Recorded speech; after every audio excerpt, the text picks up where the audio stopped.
민수기 18장 1절부터 7절 말씀 본문으로 바로 우리를 나라와 제사장 삼으셨다라는 제목으로 하나님의 말씀의 은혜 잠시 나누고자 합니다.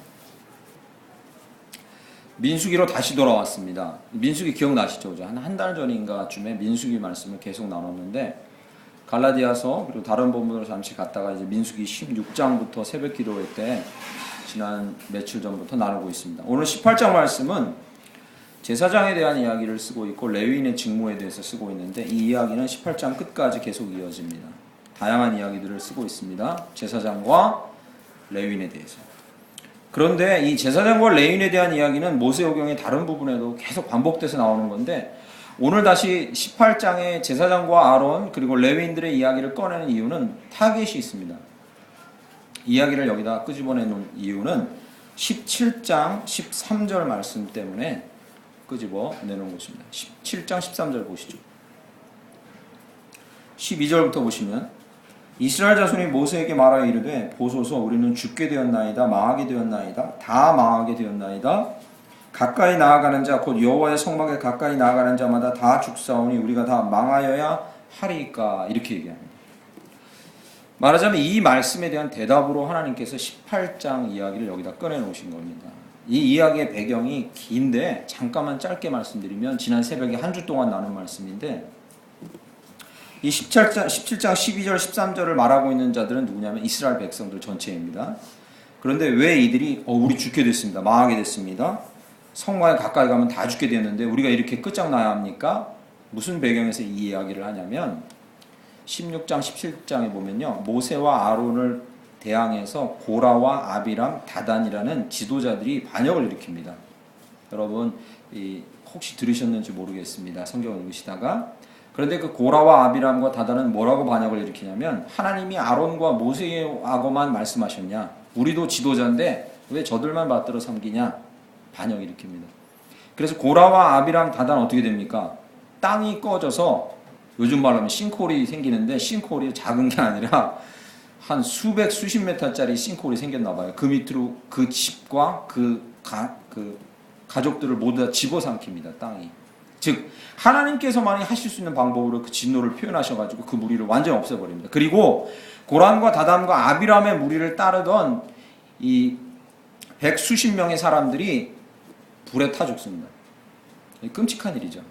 그 광경을 보고요 이스라엘 백성들은 뭐라고 표현하냐면요 이 표현 자체가 반응이 정말로 신기한데 눈앞에서 그 상황을 보고요 이 백성들이 하는 이야기가 이렇습니다.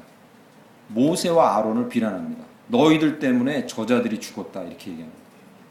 니네들이 좀 용서해달라고 좀 하면 되는데 너희들 때문에 고라와 아비람과 다단과 백수십 명의 사람이 죽었다. 어찌하면 좋냐고 비난합니다. 그러니까 하나님이 더 화가 나셔서 진노하셔서 이 백성을 그냥 쓸어버릴 테니까 모세야 떨어져라 합니다. 그러니까 모세와 아론이 절대로 그러시면 안 됩니다 하고 그 이스라엘 백성과 하나님 사이에서 중보자로 서서 그 재앙을 막습니다. 그런데 이미 하나님의 진노가 시작돼서 연병이 이스라엘 백성 사이에 퍼졌는데 그 사이에 아론이 중보자로 서지 않았으면 모두 다 죽을 상황이었는데 아론이 중보자로 서서 그나마 성경 말씀에 10,000명 좀 넘는 사람이 연병으로 죽고 나머지는 살아납니다. 그런 상황이 계속 반복돼요. 이스라엘은 하나님의 은혜를 모르고 계속해서 반역하고 하나님은 용서하시고 그리고 하나님께서 아론과 그리고 모세를 제사장으로 세우셨다는 사실을 각인시키기 위해 여러 가지 일을 벌이시는데 그 중에 대표적인 일이 17장에 나오는 것이 무엇입니까? 아론의 지팡이에 싹이 나고 살구 열매가 맺히는 거. 그거 들어보셨죠? 그죠? 놀라운 일이죠. 이제 그런 일이 쭉 있은 다음에 17장 마지막 절 12절 13절에 이스라엘 백성이 얘기합니다. 좋습니다. 하나님의 그 권위가 놀랍긴 한데 우리가 잘못을 이렇게 조금 할 때마다 하나님이 우리를 이렇게 치시면 12절에 나오는 거죠. 우리는 살아남을 자가 아무도 없겠습니다. 그 얘기를 하고 있는 거죠. 이제 아시겠죠? 잠깐 배경을 설명해 드린 겁니다. 하나님 우리 잘못한다고 이렇게 자꾸 치시면 여기 남아있을 사람들이 있습니다. 우리는 다 망하게 됐습니다. 우리는 끝장날 것입니다 라고 13절 끝에 얘기합니다. 다 죽사오니 우리가 다 망하여야 하리이까. 표준 세번역에는요 정말 제대로 표현합니다. 우리 끝장날 겁니다 이렇게 표현합니다. 표준 세번역. 저 같아도 그럴 겁니다. 이렇게 두려울 겁니다. 그죠? 그것에 대한 대답으로 하나님께서 18장 1절을 쓰고 계신 겁니다. 뭐라고요? 여호와께서 아론에게 이르시되 너와 내 아들들과 내 조상의 가문은 성소에 대한 죄를 함께 담당할 것이요 너와 아들들은 너희의 제사장 직분에 대한 죄를 함께 담당할 것이니라. 이렇게 얘기합니다. 이스라엘 백성이 망하지 않을 거다. 내 저주가 실제로 임하고 죄에는 저주가 임할 수밖에 없지만 그러나 이스라엘 백성 망하지 않고 살아날 길이 있다. 이렇게 얘기하신 거죠. 그 길이 무엇입니까? 하나님의 진노로부터 망하지 않고 이스라엘을 구원할 제사장을 너희한테 허락해 주지 않았냐. 이렇게 얘기하는 거죠. 아시겠죠? 그래서 5절 말씀 끝에 보시죠. 5절 말씀 끝에요. 18장 5절 말씀 끝에 이와 같이 너희는 성소의 직무와 제단의 직무를 다하라. 그리하면 여호와의 진노가 다시는 이스라엘 자손에게 미치지 아니하리라. 할렐루야. 이렇게 얘기하신 거죠. 너희가 하나님 앞에서 죄에 대한 심판을 받아 멸망당할까 두려운가 본데 제사장이 직무만 잘하면 너희는 망하지 않을 것이다. 안심해라. 이렇게 얘기하십니다. 아론과 제사장에게 막중한 직무가 맡겨진 거죠. 그렇죠. 이 사람들이 어떻게 하냐에 따라서 이스라엘은 하나님의 진노 가운데 사라져버리느냐 생존하느냐가 달린 거예요. 이거 엄청난 거예요. 이들이 어떻게 하냐에 따라서 이스라엘이 복을 받느냐 저주를 받느냐 생명이 왔다 갔다 한다는 거죠. 이거는 정말로 막중한 직무라는 거죠. 그래서 이러한 정말로 막중한 직무를 감당하고 있는 제사장들이기에 그들에게 두 가지 정말로 중요한 임무가 주어졌어요. 그 하나가 무엇이냐면요. 18장 해석하기가 좀 쉽지 않은 구절인데 차근차근 오늘은 공부하신다 생각하시고 따라오시면 18장 1절 보시죠. 너와 내 아들들과 내 조상의 가문은 성소에 대한 죄를 함께 담당할 것이요. 보셨습니까? 예. 성소에 대한 죄가 뭐겠습니까? 성소에 대한 죄가요. 하나님의 성전을 얘기하는데 함부로 죄가 있는 이스라엘 백성이 속죄를 하지 않고 성전 근처에라도 다가오면 안 된다. 그 얘기를 하는 거죠. 아시겠죠? 그러니까 아론과 제사장들에게 첫 번째 주어진 임무가 무엇이냐면 그들이 성전 가까이에 오거나 하나님 곁으로 다가오는 것을 철저히 막아야 합니다. 죄가 있는 상태에서 하나님 앞으로 나오는 것을 철저히 막아야 합니다. 중요한 일입니다. 그래서 여러분 기억나십니까? 민수기 제가 설교할 때 전에 말씀드렸는데 하나님의 성전이 천막이 이렇게 쳐지면요. 성막이 그 주변에 누가 잡니까? 레위인들이 자잖아요. 그리고 그 레위인들 중에서도 더 가까이 성전 가까이 있는 자들이 아론과 제사장들.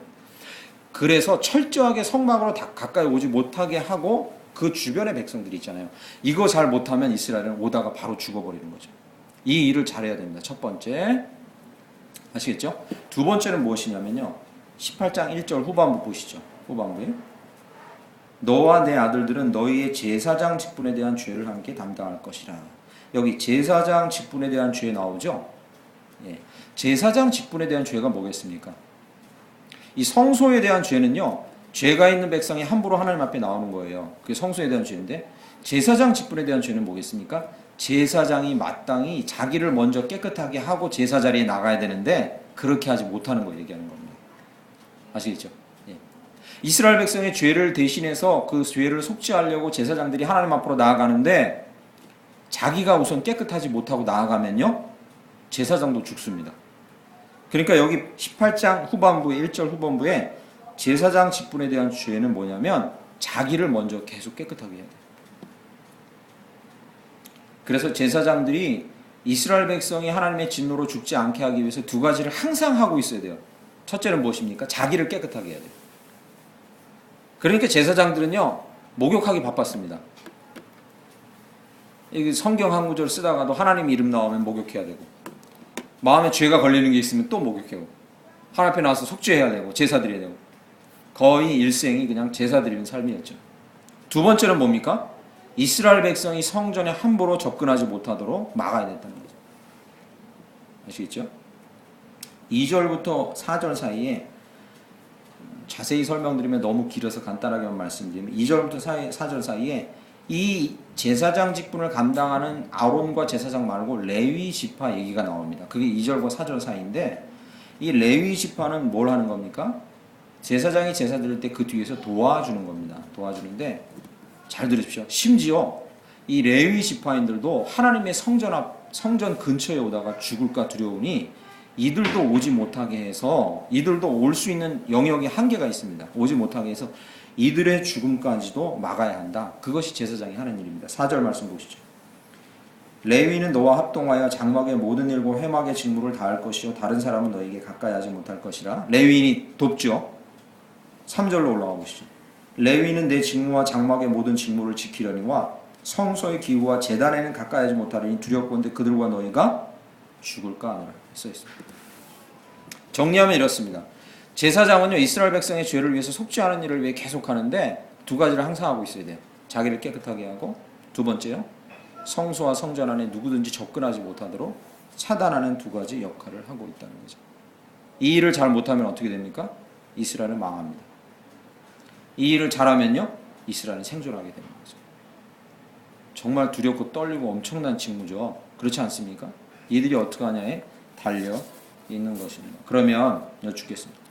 이 제사장의 직무를 지금 그대로 구약성경이 그대로 민수기 그대로 감당하고 있는 제사장들이 현대에 있느냐? 지금은 없습니다. 유대인들 사이에도 없어요. 양과 소를 가지고 우리 백성들의 죄를 속해 주십시오 하고 제사 드리는, 그대로 제사 드리는 사람은 유대인들 중에도 없습니다. 랍비들은 있죠. 가르치는 자들은 그대로 남아 있어요. 미국에도 랍비들 살죠. 유대인들 출신들. 전 세계에 다 살아요. 우리나라에도 랍비 있습니다. 그런데 짐승 제사를 드리면서 이스라엘 백성의 죄를 속해달라고 하는 제사장 직분을 그대로 감당하는 자들은 지금 아무도 없습니다. 그러면 제사장 직분은 사라졌습니까? 라는 거죠.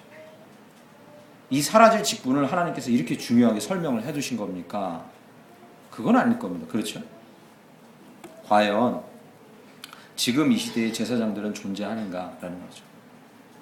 성경은 구약 성경 이후에 신약 성경 곳곳에 제사장이라는 호칭을 쓰고 있고 지금도 여전히 제사장이 존재한다고 신약 성경과 구약 성경 곳곳에 제사장을 언급하고 있습니다.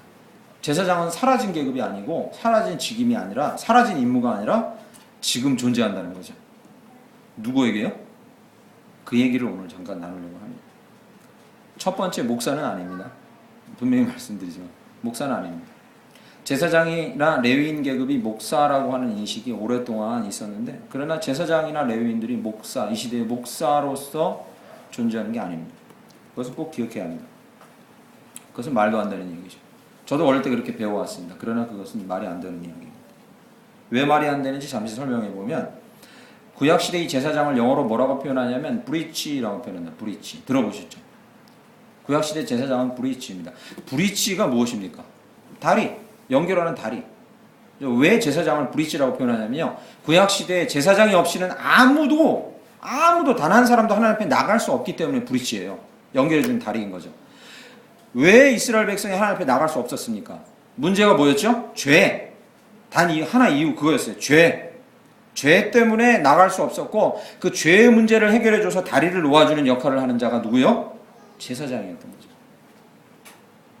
그러면 목사가 만약에 레위인이나 목사가 제사장 계급이라면 지금 제사장이 일을 한다면 저희 목사가 뭘 해드려야 됩니까? 여러분에게? 죄의 문제를 해결해드려야 되죠. 그렇지 않습니까? 그래야 목사가 제사장 일을 하고 있는 거죠. 저희가 여러분의 죄를 해결할 수 있습니까? 없습니다. 목사가 어떻게 여러분들의 죄를 해결합니까? 그럴 수 없어요. 결단코 그런 일은 없습니다. 없어요. 누가 여러분의 죄의 문제를 해결했죠? 누가요? 예수 그리스도. 할렐루야. 이것은 변함이 없습니다. 이 사실을 굳게 붙드셔야지 옆에서 주변에서 누가 이런 거짓말로 여러분 현혹하는 걸 여러분 이겨내시고 바른 믿음을 가질 수 있어요. 제사장인 목사를 잘 섬겨야 됩니다. 이런 얘기에 여러분 현혹당하지 않을 수 있어요. 목사를 잘 섬기셔야 합니다. 맞는 얘기예요. 여러분 잘 섬기셔야 됩니다. 저를. 어떻게? 직임이 무겁고 힘들게 보여서 불쌍해서 잘 섬겨주셔야 돼요. 그냥 도와주셔야 돼요. 그런 차원이지 저희가 제사장이기 때문에 여러분의 죄를 담당하고 있기 때문에 잘 섬기는 게 아닙니다. 제사장, 잘 들으세요. 지금부터. 제사장이 구약시대 제사장이 제물을 가지고 하나님 앞에 나옵니다. 그래서 백성들의 죄를 대신 속하고 그리고 그 죄는 없어집니다. 5단계죠. 그죠? 보세요. 예수님께서 제사장인 본인이, 예수님 본인이 제사장이에요. 예수님 본인이 제물을 가지고 나가요. 양과 소가 아니죠. 본인을 제물로 하고 하나님 앞에 나가요. 하나님 앞에 나갑니다. 그래서 누구의 죄를? 일부 몇 사람의 죄가 아니에요. 과거에 살았고 지금 생존하고 있고 미래에 올 모든 사람의 죄를 지고 죽습니다. 그러면 제사장이 구약시대 제사장이 드렸던 이 제사와 예수 그리스도께서 드린 제사는 분명한 차이가 있어요. 그것이 무엇입니까? 구약의 제사장들이 드렸던 제사는 매번 반복돼요. 끝도 없이 반복되는 일입니다. 그러나 예수 그리스도께서 드렸던 이 제사는 무엇입니까? 히브리서에 나온 대로 영단번에 완전히 한 번으로 끝장내버린 제사라는 거죠. 할렐루야. 더 이상은 우리와 우리 손조들과 우리 미래에 올 사람 모든 인류의 사람들의 죄를 놓고는 더 이상은 제사를 드릴 필요가 없는 거예요. 할렐루야. 아멘. 더 이상은 그런 제사는 필요 없는 거예요. 필요 없습니다. 그래서 예수님께서 십자가에 돌아가시는 그 순간에 뭐가 찢어졌죠? 휘장이 찢어진 거죠. 왜요? 그 휘장이 찢어진 의미는 무엇입니까? 더 이상은 이런 방법으로는 제사 드릴 필요가 없다라고 말씀하신 거죠. 이 말은 뭘 얘기하냐면 더 이상 우리는 어떤 사람을 의지해서도 우리의 죄를 가지고 하나님 앞에 나가는 그런 일은 없을 것입니다. 할렐루야. 우리 본인이 예수의 보혈을 의지해서 언제든지 주저함 없이 하나님 앞으로 나아가게 되는 거죠. 할렐루야. 이 사실은 너무나도 중요합니다. 제사장의 직무를 이해하는 데 있어서 너무나 중요합니다. 더 이상 이 시대에 죄 때문에 제사장이라는 계급은 그 직임은 존재하지 않습니다. 우선 이걸 우리가 분명히 알아야 합니다. 왜 제가 이렇게 목에 핏대를 세우고 이렇게 시끄럽게 떠드냐면요. 제가 지난 한 주간 페이스북 제 친구들 글 올리는 걸 보는데요. 제가 잘 아는 목사님 한 분이 미국에서 목회하시는데 생일을 맞았어요. 생신을 맞았는데 저보다 나이가 많으니까 생신을 맞았는데 그 목사님을 존경하는 한 성도가 생일 축하한다고 글을 남겼는데 그 페이스북 거기다 글을 남겼는데 이렇게 남겼어요. 목사님, 이제까지 해오셨던 것처럼 앞으로도 다리가 되셔서 저희를 하나님 앞으로 이끌어 주십시오. 이렇게 이제 생일 축하 글을 남긴 거예요. 그래갖고 여기 멋지게요. 다리를 그림을 놓고 우리를 하나님 앞으로 이끌어 주십시오, 목사님. 이렇게 써는 거예요. 그런데 그 이야기를 제가 듣고 만약에 그 이야기가 이런 식으로 이해된 거라면 성도가 이해하고 있는 거면 옳습니다. 뭐요? 하나님 말씀을 잘 가르쳐 주셔서 우리를 깨닫게 해 주십시오. 이렇게 한 거라면 옳은 얘기죠. 그러나 만약에 그 성도도 그렇게 생각하고 있고 그 목사님도 그렇게 조금이라도 옛날 방식으로 이해하고 있다면 이것은 심각한 문제라고 여긴 거죠. 뭐요? 우리 죄를 위해서 하나님 앞에 우리를 이끌어가 주셔서 우리가 죄 짓지 않게 좀 도와주세요. 죄 짓지 않게 해주세요. 우리 죄로부터 우리를 자유케 해주세요. 이랬다면 심각한 문제죠. 그죠? 목사 입장에서 저는 그런 축하를 만약에 받으면 이렇게 거기다 부언 설명을 달고 싶어요. 하나님께서 예수 그리스도를 보내셔서 십자가에 죽게 하심으로 성도님, 집사님은 언제든지 하나님 앞으로 기쁘게 달려나가서 죄가 없어도 하나님의 은혜를 충만하게 받아 누릴 줄 믿습니다. 할렐루야. 근데 이 목사님이 그런 설명을 안 다시고 안타깝게도 이 답글을 이렇게 달아놓으신 거예요. 제가 그 얘기를 듣고 조금 위험스럽다 싶은 거예요. 어떻게 답글을 달았냐면 제가 받아본 칭찬 중에 제일 훌륭한 칭찬입니다. 이렇게 한 거예요. 이거 칭찬이지만 조심스럽습니다. 이건 아주 대단히 조심스러운 거예요. 정말 조심스럽습니다. 저와 어떤 목사들도 여러분을 하나님 앞으로 죄 문제를 해결하고 이끌어갈 수는 없는 자들인 줄 믿습니다. 분명히 기억하셔야 합니다. 그럴 수는 없습니다. 그렇다면 저와 여러분 목사가 제사장이 아니라면 그러면 제사장이라는 단어를 왜 신약성경에 썼고 제사장이라는 말을 신약성경에 왜 이렇게 많이 쓰고 있겠습니까? 예수님 죽으신 이후에도요. 왜요? 제사장의 직분이 지금도 존재하기 때문입니다. 그 제사장의 직분이 목사가 아니고 누구입니까? 뭐 자신 있게 우린 대답해야 합니다. 누구입니까? 저와 여러분들 자신입니다. 할렐루야. 저와 여러분들 자신입니다. 할렐루야. 아멘. 5군데의 본문을 통해서 그 증거를 살펴보겠습니다. 베드로전서와 요한계시록을 살펴볼 건데 이건 직접 여러분 눈으로 확인해 보셔야 할 겁니다.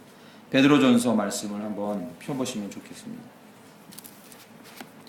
베드로전서는 저 성경 맨 뒤쪽에 야고보서 뒤에 있습니다. 베드로전서 2장 말씀을 펴보시죠.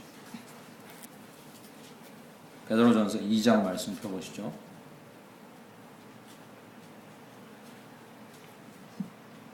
네, 베드로전서 2장, 히브리서, 야고보서, 베드로전서 2장. 신약 377쪽, 신약 377쪽입니다. 그 베드로전서 2장의 두 부분에, 두 구절에 걸쳐서 분명하게 명기되어 있습니다. 우리 함께 한 목소리로 읽어보도록 하겠습니다. 대단히 중요한 구절입니다. 베드로전서 2장 5절을 우리 함께 읽어보겠습니다. 찾으셨으면 읽겠습니다. 시작. 너희도 산 돌같이 신령한 집으로 세워지고 예수 그리스도로 말미암아 하나님이 기쁘게 받으실 신령한 제사를 드릴 거룩한 제사장이 될지니라. 아멘. 9절로 내려가 보겠습니다. 2장 9절. 베드로전서 2장 9절. 베드로전서 2장 9절 바로 밑에 읽겠습니다. 시작. 택하신 족속이요 왕 같은 제사장들이요 거룩한 나라요 그의 소유된 백성이니 이는 너희를 어두운 데서 불러내어 그의 기이한 빛에 들어가게 하신 자의 아름다운 덕을 하심이라. 할렐루야. 아멘. 찾으셨으면 요한계시록으로 넘어가겠습니다. 요한계시록은 성경책 맨 마지막 구절입니다. 맨 마지막 책이죠. 요한계시록 펴보겠습니다. 요한계시록 맨 마지막 책이죠. 1장 5절 6절 한번 보시죠. 1장 5절 6절. 먼저 1장 5절 6절 찾으셨으면 우리 함께 읽어보겠습니다. 시작.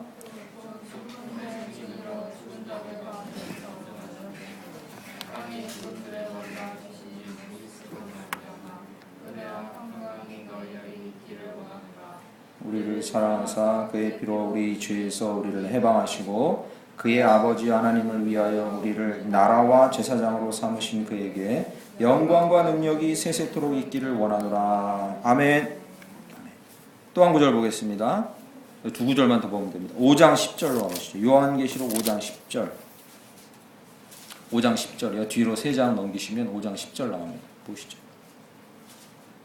5장 10절이요. 예, 찾으셨으면 함께 읽겠습니다. 시작.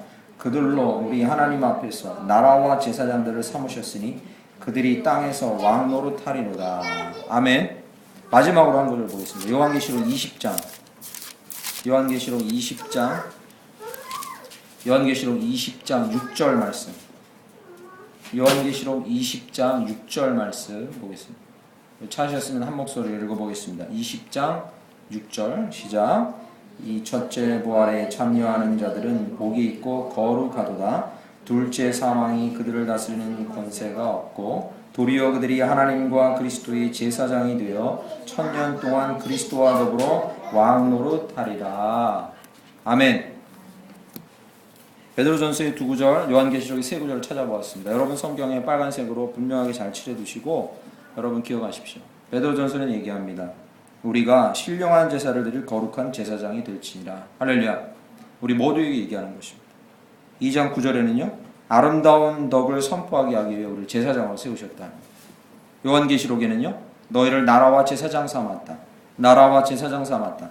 하나님과 그리스도의 제사장이 되어 1000년 동안 그리스도와 더불어 다스리게 했다라고 얘기합니다. 여러분 절대로 어떠한 의심과 반론 없이 성경은 분명하게 얘기합니다. 지금 이 시대의 제사장의 직무, 직임, 임무를 물려받은 자들은 바로 저와 여러분 모두 성도들을 얘기하고 있는 줄 믿습니다.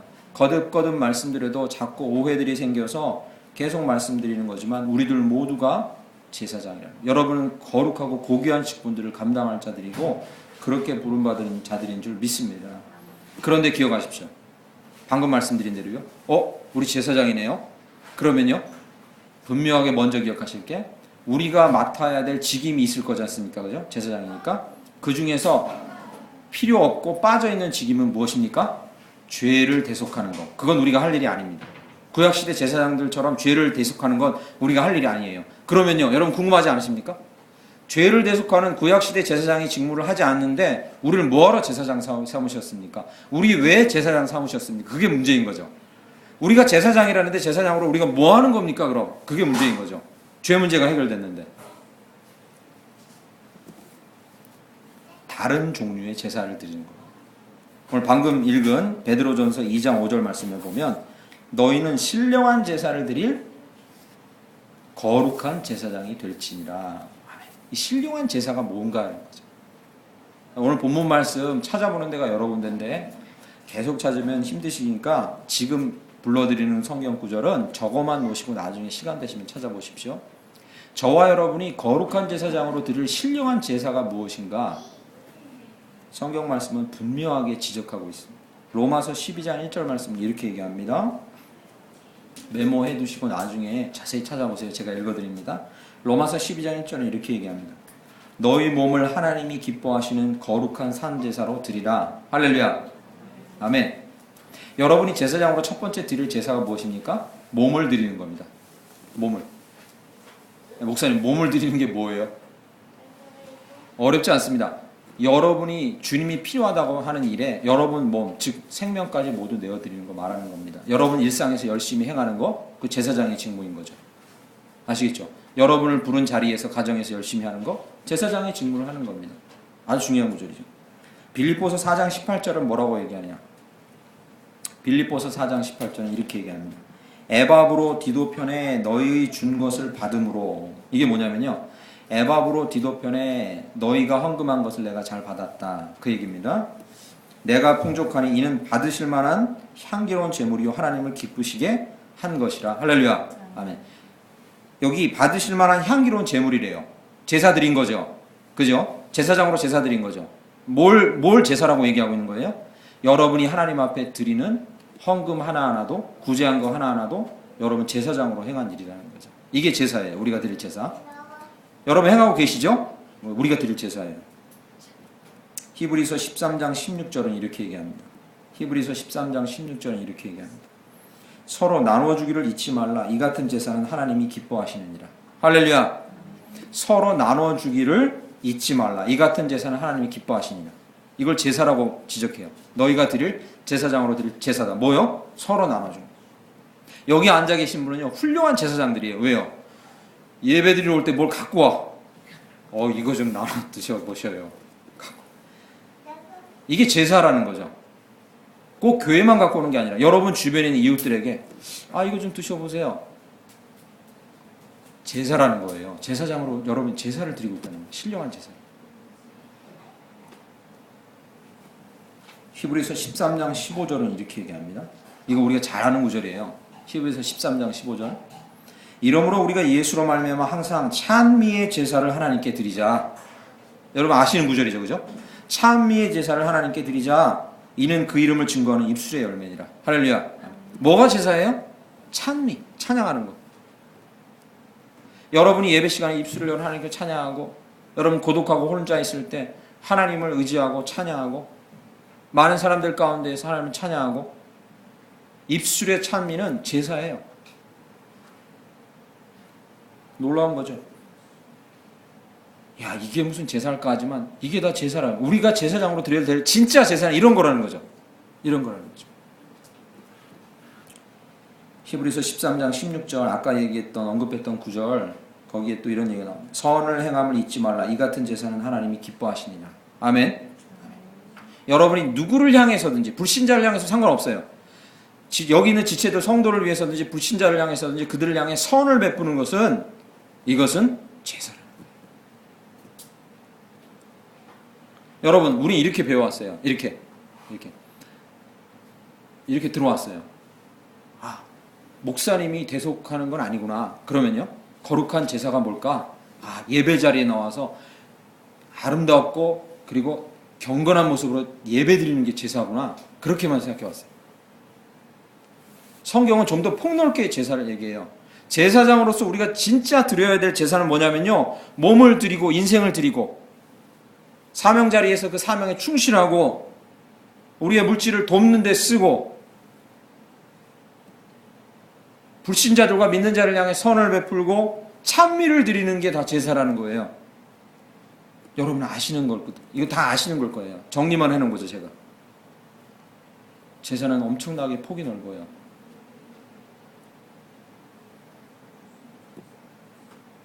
그러나 여러분이 들으신 이 제사가 우리가 맡은 엄청나게 큰 중책임을 아셔야 합니다.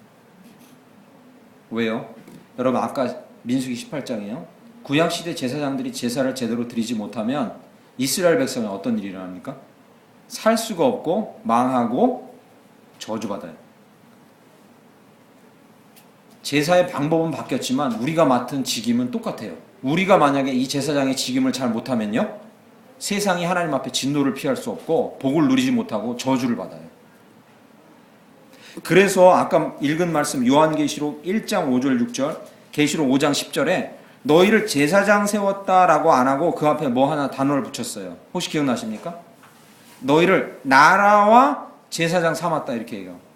다른 말로 표현하면 이게 뭡니까? 너희에게 내 나라를 맡겼으니 그 나라를 위해 제사장 직무를 잘 감당하라 이 얘기예요. 내 나라가 무엇입니까? 하나님 나라. 나를 위해서 믿음으로 돌아올 백성들, 그리고 내가 다스리고 있는 이 온 인류, 너희를 위해 맡겼으니 너희가 제사장 직무를 잘하면 이 땅 복을 누리게 될 것이다. 할렐루야. 그러나 너희가 제사장 직무를 잘 못하면요, 이 땅이 나의 심판과 저주와 복을 누리지 못할 것이다. 나의 심판과 저주 앞에서 피하지 못할 것이고 복을 누리지 못할 것이다. 그 얘기랑 똑같은 얘기죠. 임무의 성격은 바뀌었으나 우리가 어떻게 하냐에 따라서 인류를 향한 하나님의 복이냐 저주가 결정된다는 거죠. 저와 여러분의 어깨에 정말로 엄청난 직임이 맡겨져 있는 줄 믿습니다. 엄청난 직임이에요. 큰 직무입니다. 모세와 바알과 느헤미야는 민족이 멸망할 그 위기 앞에서 그들을 위해 중보했습니다. 저주가 물러가고 보류되고 그리고 조금 임하다가 멈춘 줄 믿습니다. 여러분과 제가 제사장이라면 이 나라와 열방을 위해, 우리 사랑하는 사람들을 위해 끊임없이 중보하고 그들을 하나님 앞에 올려드리고 그들을 위해 우리의 몸을 드리고 찬미의 제사를 드려야 할 줄 믿습니다. 저주를 멈추게 해야 합니다. 하나님의 심판이 오더라도 긍휼을 잊지 않으시도록, 그것이 우리가 해야 할 일입니다. 막중한 임무인 거죠. 여러분이 옆에 있는 사람을 향해 선을 행하고 찬미하고 몸을 드리고 물질을 드릴 때, 도와줄 때 우리의 선행과 본으로 말미암아 죽어가는 사람들이 교회로 나오게 되고 복음을 얻게 되고 하나님을 알게 되고 예수를 알게 될 줄 믿습니다. 그런 의미에서 제사장이라는 거예요. 어깨가 무거우시죠? 지금 제가 제 눈에 보입니다. 막 어깨에 한 2톤짜리 막 돌들이 지금 짊어지어 있는 게 보입니다. 아, 진짜 엄청난, 이건 진짜 엄청난 임무입니다. 저에게. 너무 중대한 임무인데 우리는 부족합니다. 이거 어찌하면 좋습니까? 이게 문제인 거죠. 그래서 사실요, 제가 목사로서 생각하면서 느끼는 게, 성도들이 당신들은 제사장입니다. 이런 엄청난 직임을 맡고 있는 여러분 가족과 그리고 여러분 직장과 이 나라와 열방을 위한 엄청난 직임을 맡고 있는, 그들이 축복이냐 저주냐 생명이냐를 우리 어깨에 짊어지어 주신 이 엄청난 직무입니다라는 걸 너무 엄청나서 피하고 싶어서 이거를 잘 기억을 안 하시려고 하시는 것 같아요. 이렇게. 그러니까 저 제사장 임무는 목사님만 해주세요, 이렇게 이제 그런 엄청난 직무 때문에 부담을 느끼시는 것 같아요. 없지 않아 있는 것 같아요. 그런 게. 그래서 사실 오늘 18장 1절 7절 설교를 할까 말까 싶었어요. 설교 들으시고 도망가시는 건 아닐까 싶어서. 솔직한 심정입니다. 이 직무 앞에 우리는 아무도 예외인자가 없는 거죠. 하나님께서요, 근데 여기까지만 말씀하시고 끝나면 이 하나님이 참 멋이 없는 분입니다. 참 멋대가리 없는 분이죠. 그런데 오늘 6절 7절 말씀에 참 귀한 단어가 등장하고 있는 걸 여러분 확인하실 겁니다. 그것만 살펴보겠습니다. 6절 보시죠. 보라, 내가 이스라엘 자손 중에서 너희의 형제 레위인을 택하여 내게 돌리고 너희에게 뭘로요? 선물로 주어 회망일을 하게 하였나니. 그죠? 7절 보시죠. 너와 네 아들들은 제단과 휘장 안의 모든 일에 대하여 제사장의 직분을 지켜 섬기라. 내가 제사장의 직분을 너희에게 뭘로요? 선물로 주었은즉. 이렇게 얘기합니다. 여러분, 이 단어 자주 안 나오는 단어입니다. 제사장을 언급할 때 선물이라는 단어가 그렇게 자주는 안 나오는데 여기 본문 말씀에 대놓고 선물, 기프트라고 쓰여 있습니다. 제사장의 직분을 너에게 준 것 자체가 선물이고, 그러면 선물은 무엇입니까? 무슨 좋은 일이 따라와야 돼요. 그죠? 의무만 있는 게 아니에요. 선물은. 제사장 직분 자체가 너에게 분명히 복이 될 것이다. 할렐루야. 우리에게 분명히 복이 될 줄 믿습니다. 두 번째요, 무슨 선물을 주셨대요? 너희만 제사장 직분을 하라고 덩그러니 맡겨준 게 아니라 뭐요? 너희를 돕는 레위인들을 선물로 주었다. 돕는 자들을 주었다 얘기합니다. 하나님, 구약시대 제사장들에게는 레위인도 주고 돕는 자 주었는데 우리한테 뭐 준 거 있으세요? 예수 그리스도를 믿고 제사장 된 줄 믿습니다. 저희는. 할렐루야. 그러면 예수 믿은 자에게 주신 선물이 두 가지 있습니다. 그게 무엇입니까? 첫째 성령. 할렐루야. 첫째 성령. 둘째 무엇입니까? 성령이 임한 모든 자들에게 임한 뭐요? 은사. 이 선물이라는 단어 안에는요, 놀라운 말이 숨겨져 있는 거예요. 너희는 예수 그리스도를 믿음으로 제사장 되었습니다. 우리는 예수 그리스도를 믿음으로 제사장 되었습니다. 우리에게는 이 중차대한 직무를 맡고 감당하기 위해 선물이 주어졌어요. 그것이 무엇입니까? 누가복음 11장 13절에 말한 대로 너희 하늘 아버지께서 구하는 자에게 뭘요? 성령을 주시지 않겠느냐. 찾으라, 두드리라, 구하라, 내가 너에게 좋은 걸 주리라. 아비가 하물며 자식이 아비에게 떡 달라 하는데 다른 거 주겠냐? 돌 주겠냐? 생선 달라 하는데 뱀 주겠느냐? 구하라, 다 주겠다 하고서 그 뒤에 나오는 구절이죠. 이게 너희가 가장 강하고 열망을 가지고 구해야 될 게 뭐냐? 성령. 성령을 왜 주셨습니까? 제사장 직분 감당하게 하려고 주신 겁니다.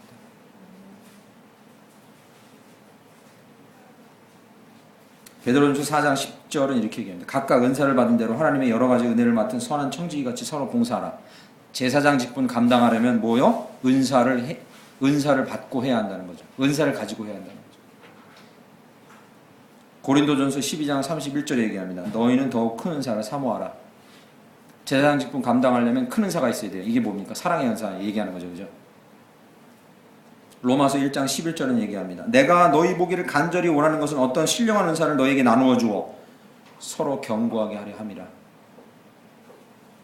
거듭 말씀드리지만 하나님께서는 우리에게 제사장이라는 너무나 중차대한 임무를 맡겨주시고 그대로 두지 않으셨어요. 우리가 그것을 잘 감당하기 위해서 두 가지 선물을 주신 거죠. 첫째 성령, 둘째 은사. 여러분과 제게 주어진 이 놀라운 선물을 확신하시길 간절히 축원합니다. 더 구하시길 간절히 축원합니다. 이미 온 게 떠나가질 않아요. 뭘 구하라는 거냐면 충만하게 우리 안에서 역사하시도록 구하시길 간절히 축원합니다. 그래서 우리 안에서 놀랍게 역사할 것입니다. 감당하고도 남음이 있을 만큼 역사하실 겁니다. 제가 2007년도 비로소 교구 사역이라는 걸 처음 시작했습니다. 그 전까지는 주로 대학 청년 사역만 했었는데 2007년 8년 사이에 교구 사역이라는 걸 처음 했어요. 그 전까지는 하긴 했지만 아주 작은 규모의 교회에서 대신방 같은 걸 해본 적이 없습니다. 그런데 이제 2007년 말엽쯤에 대신방이라는 걸 처음 하게 됐어요. 하루에 보통 한 10가정씩 3달 정도 걸쳐서 하고 나면 완전히 사람이 맛이 가는 거죠. 보통 한 10집에서 15집 정도씩 했습니다. 여러분들 그 받아보셨죠? 신방 같은 거 해보셨죠? 목사 입장에서 15집 하니까 앉아서 피고 무슨 일 있으세요? 적고 간식 먹고 기도하고 딱 나오는데 10분 이상 걸리면 안 됩니다. 뭐 이렇게 지침이 있어요. 그래도 너무 목사로서 그렇게 신방하기는 싫더라고요. 그렇게 성의 없게 신방하기 싫더라고요. 그래서 한 20, 30분 또는 1시간 이렇게 앉아있느라고 때로는 신방이 밤 11시까지 가곤 했습니다. 아침 한 7시 시작해서 11시까지도 가곤 했어요. 그런데 제가 그게 시간이 오래 걸리는 게 두려움이 아니었어요. 뭐가 두려움이었냐면 하나님, 제가 대신방이라는 걸 처음 하게 되는데 성도는 가정에 이 가정의 어려움이 뭐고 깊은 아픔이 뭔지 제가 부임해 온 지 이제 얼마 안 되는데 어찌 알겠습니까? 제가 무슨 말씀으로 위로해야 되는지 어찌 알겠습니까? 제가 저들을 위로하고 세우고 힘을 줘야 되는데 어찌 알겠습니까? 그냥 형식적으로 성경 구절을 가지고 가서 그냥 왜 좋은 구절 찾으면 다 있습니다. 복이 되는 구절 다 있어요. 그런 거 가져갈 수 있어요. 그러고 싶지는 않더라고요. 그 가정에 합당한 위로의 말을 전해야 되는데 제가 어떻게 이걸 하겠습니까? 라고 새벽마다 기도하는데 하나님께서 너에게 주어진 은사 그것을 사용해라 이렇게 말씀하시는 거예요. 네가 제사장의 직분을 감당하고 그들을 위로하기를 원하면 나에게 구하라. 그러면 충만히 주리라. 할렐루야. 그 마음을 주시는 거예요. 그래서 10집 침방할 집을 여든 사람에게 미리 받아서 그걸 새벽마다 가지고 나와서 기도를 하는 거예요. 그런데 아주 희한한 일이 있는 게 기도할 때마다 그 가정에 딱 맞는 말씀들을 무장하고 가게끔 해주시는 거예요. 할렐루야. 아멘. 무장하게끔 하고 가시는 거예요. 단 하루도 말씀 없이 가게끔 하진 않으셨다는 거예요. 그래서 제가 그 3달의 그 대신방을 마치면서 제 안에 들었던 확신이 있는 거죠. 저희가 어떤 각오로 사느냐, 그것에 따라서 성령은 더 놀랍게 역사하신다는 거죠. 할렐루야. 제가 그 가정마다 세우기를 원하는 이 제사장적인 마음을 갖게 되었을 때 하나님은 제 마음에 단 한 가정도 성의 없는 말씀을 가지고 가게 하진 않으셔요. 꼭 기억하십시오. 여러분의 임무가 중차대하다고 눌려있지 마시고 그것을 어떤 방식으로든지 작은 일부터 사용하려고 마음먹으신다면 우리에게 주신 그 선물이 우리 안에서 놀랍게 역사할 줄 믿습니다. 예외 없습니다. 저와 여러분에게 예외 없습니다. 절대로 예외는 없습니다. 제가 2005년 4, 5, 6년 이 시점에요. 밴쿠버에서 선교단체 간사를 했는데 그 선교단체는요. 선교단체 기본 훈련을 하러 6개월씩 훈련받으러 학생들이 옵니다. 그런데요. 학교가 열리기 한 4개월 전부터 준비 기도 모임을 간사들끼리 스태프들이 갔는데 그 기도 모임을 하면서 꼭 하는 일이 있습니다. 뭐냐면 학교가 열리면 학생들과 학교가 돌아가야 돼서 잡을 나눕니다. 잡이 뭐냐면 너는 주방하세요. 너는 학생들 행정관리하세요. 너는 워크듀티, 일을 학생들 일 시키는 거 관리하세요. 너는 시설물 관리하세요. 이런 거 시킵니다. 예? 제가 무슨 말씀 드리냐면요. 제가 거기서 간사로 학교를 3개를 섬겼는데 학교를 준비할 때마다 반복되는 일이라 잘못하면 그것 때문에 시험 들어서 그 선교단체 나올 뻔했어요. 지금은 물론 몸담고 있지 않지만 무슨 일이 벌어지냐면 기도를 하고 막 하나님의 음성 듣는다고 영적으로 막 준비를 하면서 잡 얘기가 딱 나오면요. 어려운 건 다 안 하려고 하는 거예요. 어려운 건 아무도 안 하려고 하는 거예요. 끝까지 어려운 일을 피해가지고 정말 어려운 일은 누가 마지막에 맡겠느냐면 싫은 소리 못하고 너무 못하고 제가 그걸 보면서 제가 이 말씀을 왜 드리냐면요. 몸으로 섬김, 봉사, 선행 사람의 힘으로는 할 수 없는 일입니다. 거기 훈련들을 뭐 몇십 년씩 받았다는 간사들이 와 있는데 한 사람도 예외가 없어요. 몇십 년씩 훈련 받았다고 와 있는데도 좌암 얘기만 나오면 입을 굳게 닫고 얘기 안 해요. 제가 그걸 보면서 그래서 결국 누가 허드렛 일은 누가 하냐? 착하고 싫은 소리 못하는 사람들이 다 해요. 몸을 들이고 선행을 드리는 일 우리 힘으로는 절대 못합니다. 여러분 자신하지 마세요.